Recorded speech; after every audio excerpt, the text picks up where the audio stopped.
안녕하세요. 5월 28일 목요일입니다. 경제 재가동 기대의 그 효과가 바이러스로 망가졌던 그 분야 주가 반등으로 나타나는 것 같습니다. 그래서 이틀간 다우 지수가 폭등세 보인 것으로 이해가 됩니다.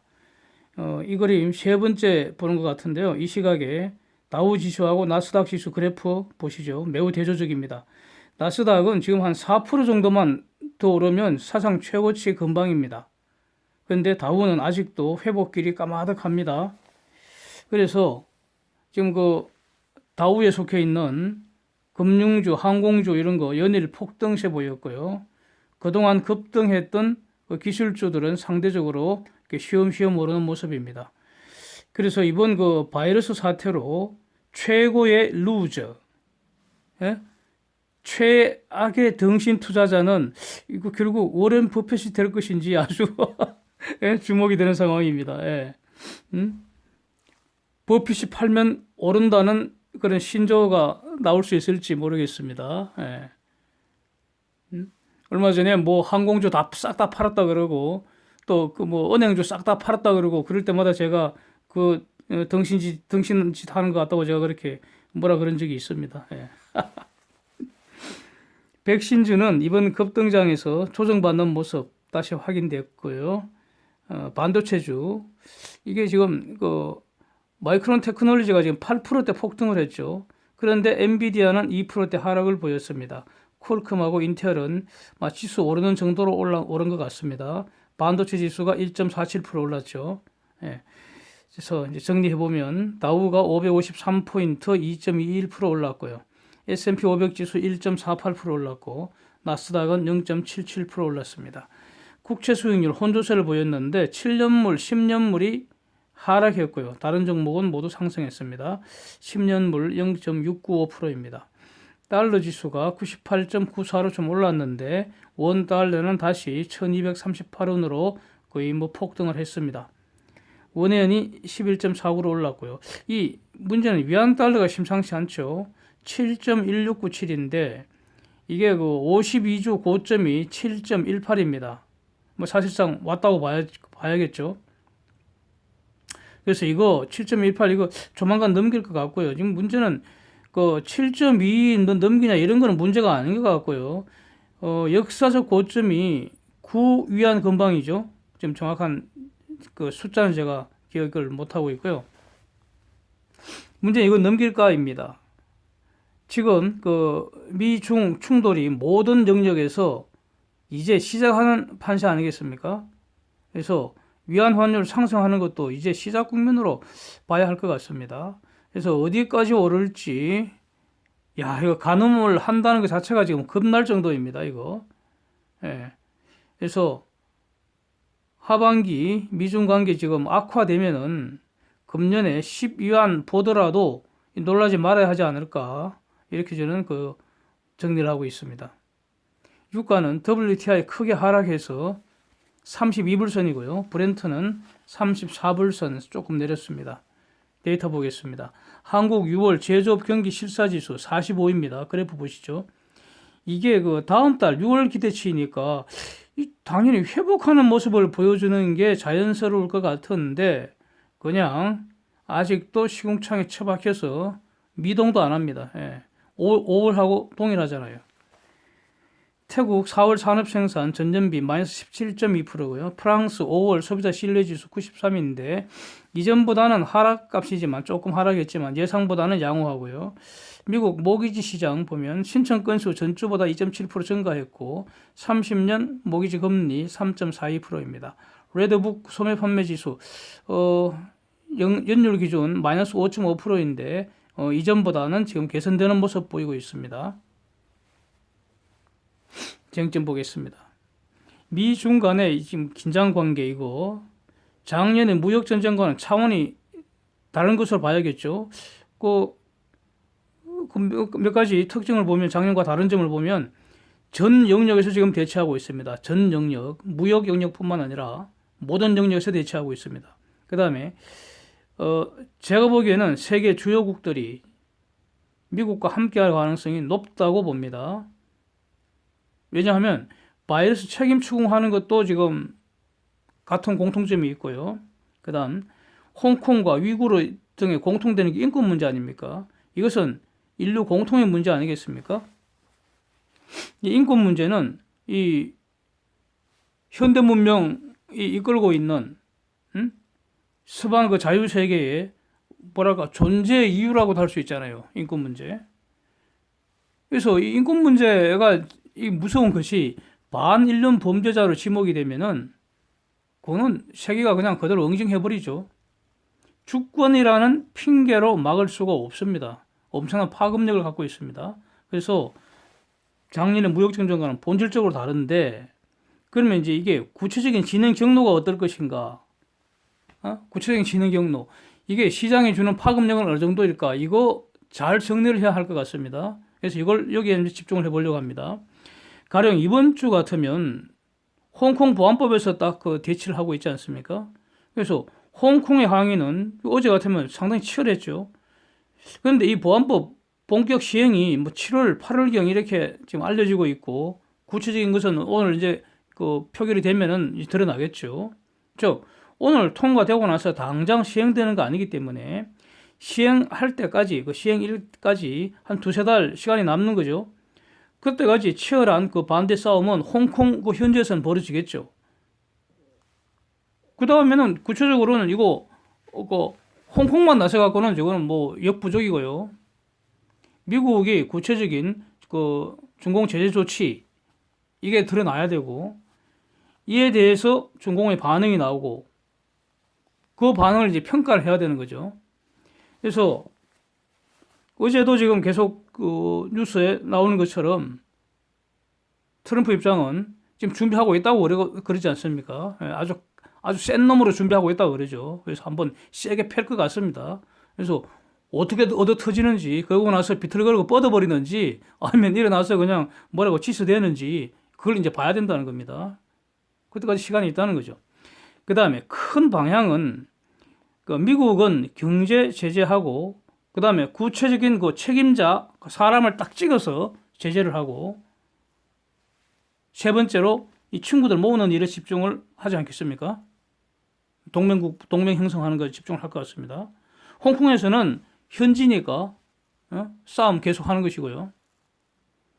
홍콩에서 저 싸움은 그러니까 중공이 어떻게 완전히 엄청난 희생을 감수하고라도 일시에 제거하려고 할지 이건 뭐 그리고 그것이 성공할지도 모르고 기본적으로는 2047년까지 지속된다고 봐야 할 것 같습니다. 저는 그렇게 기본적으로 정리를 하고 있습니다. 그런데 기본적으로 중공 입장은 미국의 그 제재에 적극적으로 맞짱 뜨기는 힘들 거라고 예상을 합니다. 그렇게 해서는 승산이 없죠. 기본적으로 이제 중공은 홍콩하고 싸워야 합니다. 홍콩하고는 계속 싸워야 될 겁니다. 최악의 경우에는 2047년까지 계속 싸울 수도 있습니다. 미국 입장에서는 그 안에 지금 한 27년 시간이 남았으니까 그 안에 중공 경제를 아작을 내버리는 거죠.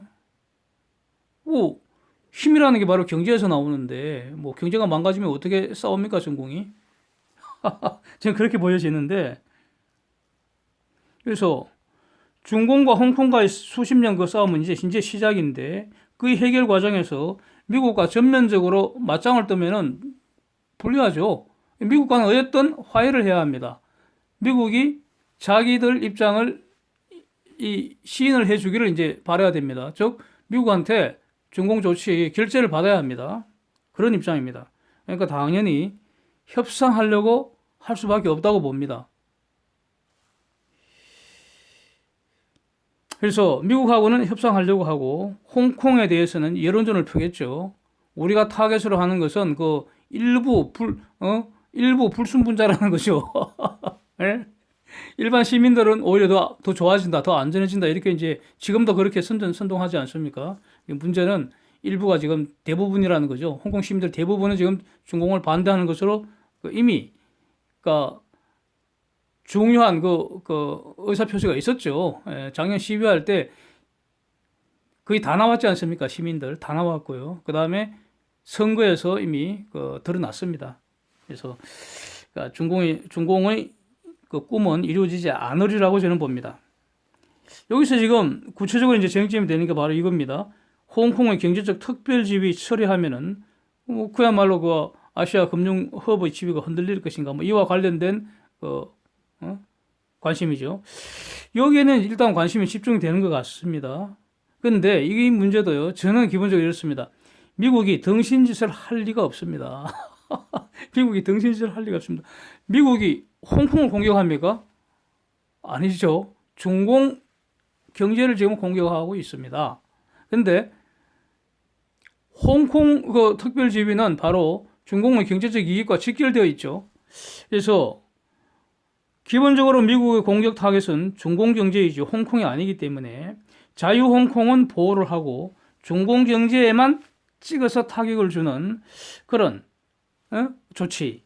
그래서 중공 경제가 홍콩의 금융 허브로 인한 혜택을 더 이상 누리지 못하도록 하는 어떤 그래서 중공 경제하고 홍콩 경제 단절시키면서도 홍콩의 경제 변동은 지속할 수 있는 그런 방향으로 제재가 시행되는 것이 당위입니다. 당위.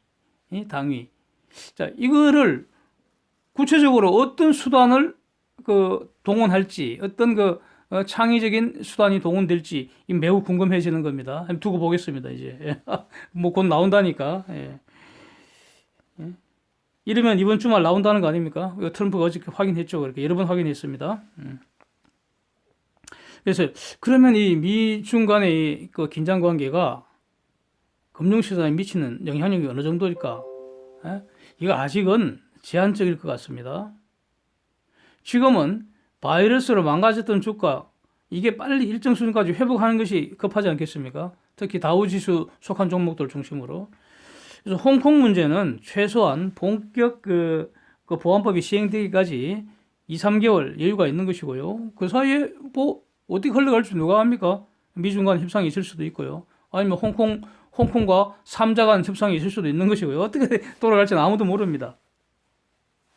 그래서 진행 경로가 만약에 가장 여러 가지 시나리오가 가정한데 가장 희망적인 시나리오, 낙관적인 시나리오가 미국 중심으로 세계가 확 뭉쳐버리고 중공이 아웃되는 그런 새로운 국제 경제 질서 형성하는 게 순조롭게 진행된다면 그러면 뭐 글로벌 경제에 영향 별로 없겠죠, 저거. 저는 그러라고 봅니다. 예. 중국 패면 글로벌 경제 주가 올라갈 수도 있지 않을까. 영향이 별로 없을 것 같고요. 가장 나쁜 시나리오라는 게 서방이 분열되는 거죠. 그리고 각자 도생하는 거죠. 그렇게 되면 이제 미국 질서가 위협될 수 있습니다. 그럼 글로벌 시장이 엄청난 요동을 칠 수도 있을 것 같습니다. 이 모든 것은 지금 고민할 때는 아닌 것 같고요. 지금 그 주요 당사자들이 미국하고 중공 아닙니까?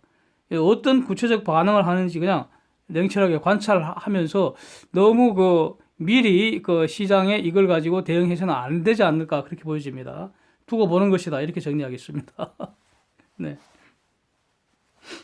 닥터 파우치 중요한 이분이 워낙 뭐 미국 최고의 방역 전문가로 소개가 되고 있으니까 그리고 미국 최고의 전문가면 뭐 글로벌 리더급이니까 그 방역 세계에서는 뭐 그점에 대해서는 제가 뭐 토를 달려고 그럴 마음 전혀 없고요. 뭐 존중하면 되는 거죠, 그 의견은. 그런데 이분 말씀이 말이죠.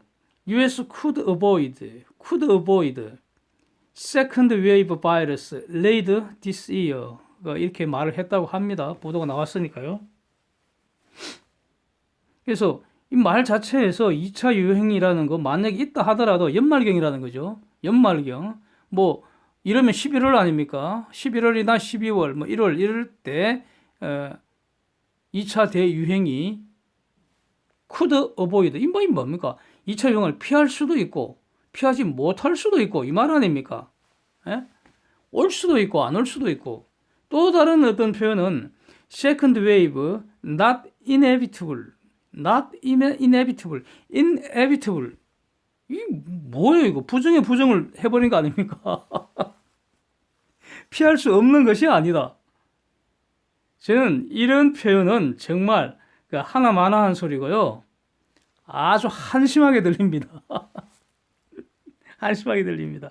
의사결정에 아무런 도움이 되지 않는 헛소리입니다. 이거. 에? 가장 짜증나는 보고서 바로 이런 형태죠.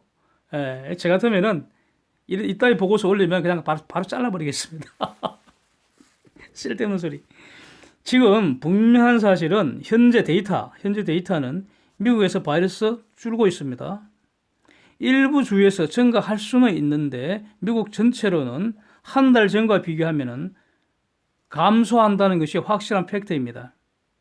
이번 주 들어 확진자 수 10,000명대로 고착되는 것 같고요. 사망자 수는 더 확 줄어서요. 500명에서 600명 선입니다.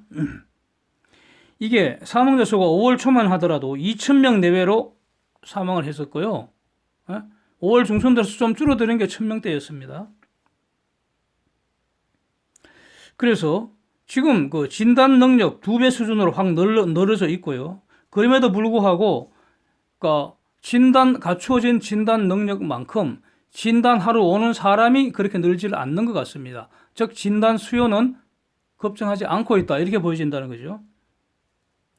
그리고 경제 분명히 재가동 본격적으로 하고 있죠. 이제 점점 더 늘어나고 있고 본격화되고 있는데도 불구하고 신규 환자 수, 사망자 수 줄고 있다는 게 이게 팩트입니다. 즉 인간이 바이러스 잘 요리하고 있다, 대응하고 있다 그렇게 해석해야 되지 않겠습니까? 그렇다면은 이 추세 6월에도 지속 감소 가능성 이거 열어둬야 되는 거고요. 것이고요. 그러면 6월 말경 가면은 사실상 종료 선언이 가능할 수도 있습니다. 이게 지금 그 데이터 상황입니다. 다만 늘 기본적으로 우리가 봐야 할 것은 이미 이건 너무나 많이 퍼져 있기 때문에 전 세계에 이거 뭐 전무후무한 상황이 돼버려 갖고 절대로 바이러스가 완전히 없어지진 않고요. 과거로 돌아갈 수는 없다고 봅니다. 그래서 가령 하루에 신규 환자 발생 건수가 뭐 수십 명이건 수백 건이건 아니면 뭐 한두 번 1,000명 정도 1,000명대가 나오더건 그래도 놀랄 일이 아니고 그 정도 나온다 하더라도 지금 하루에 막 3만 명, 3만 명 넘어서 이렇게 발생하던 거에 비교하면은 사실상 종료선은 가능하다. 저는 이렇게 보고 있습니다. 만약에 가을에 플루 시즌에 다시 늘어날 가능성 여전히 주목을 해야죠. 이거는. 왜냐하면 치료제나 백신이 없는 상태에서는 언제든지 퍼질 수 있거든요. 그래서 인간의 그 대응 무기, 그것도 궁극의 대응 무기가 백신이니까. 그래서 치료제하고 백신 이거 개발 경쟁 지금처럼 완전히 하면서 이건 이미 불을 붙었기 때문에 이 불을 끌 수가 없습니다. 치료제하고 백신 개발 경쟁에 완전히 불이 불을 타고 있어서 절대로 끌 수가 없습니다. 끄면 거기에 쏟아부은 돈이 왕창 날아가기 때문에 그럴 수가 없습니다. 그래서 그거는 이제 거기에 맡기면 되는 것이고요. 점점 거기는 더 가속될 수밖에 없는 성질이죠. 경제 정상화 이 과정만 우리는 지켜보면 된다. 저는 이렇게 정리를 합니다. 그래서 이런 어떤 말들이 제가 아마 이게 바로 경제 방역 그 동시 모델 아닙니까? 이거 제가 아마 3월 말경 아마가 최초로 이렇게 주장을 한 것으로 이렇게 올라와 있습니다. 영상이. 그래서 2차 유행은 뭐 어떻게 대응하느냐? 데이터로 확인이 돼야 됩니다. 이거 데이터로 확인이 돼야 됩니다. 조짐이 나옵니다. 그리고 이것을 그렇다면 이게 일시적인 그러니까 정감 변동은 언제나 있을 수 있는데 일시적인 증가가 아니라 2차 대유행을 염려할 정도로 어떤 데이터를 잘 해석했을 때 그렇게 나온다면은 그때 그 신속히 판단을 하고 그때 제대로 과감하게 대응을 하면 됩니다. 그럼 뭐 미리 걱정할 필요가 전혀 없다고 저는 그 생각을 합니다. 그래서 가을 이후에 데이터를 봐서 그 데이터가 지시하는 바에 따라 만약에 2차 유행 가능성이 있으면 그때 빨리 판단해서 대응할 문제이고요. 지금부터 말이죠. 이 겨울에 일어날지 안 일어날지도 모르는 사건 아닙니까? 안 일어날 수도 있다는 거 아닙니까? 일어날 수도 있다는 거고 뭐 하나 많은 소리인데. 그래서 그런 불확실한 사건을 가지고 미리 근심할 필요 전혀 없다고 보고요. 그리고 이게 미리 너무 과도하게 근심할 필요 없다는 것이지 방역 수칙은 여전히 동일한 강도로 유지를 해야 한다고 저는 개인적으로 그렇게 생각을 합니다. 그러니까 방역 수칙 철저히 준수하는 거 매우 중요하다고 저는 생각합니다. 실천하고 있고요. 이게 방역 수칙이 인간의 기본적인 무기 아닙니까? 궁극의 무기는 백신이고 그렇게 정리를 합니다. 그래서 지금 7시 7분 현재 미국 사망자 10만 47명 이렇게 10만 명 넘었고요. 오늘은 이 시각 현재 벌써 1145명이니까 오늘은 좀 사망자 수가 많이 늘을 것 같습니다. 신규 환자 수는 10,000명 이하로 유지가 될 것 같은데 뭐 하여튼 여전히 전체적인 감소 추세는 지속되는 걸로 이렇게 보여집니다. 오늘도 이상입니다. 오늘도 함께해 주셔서 감사드립니다.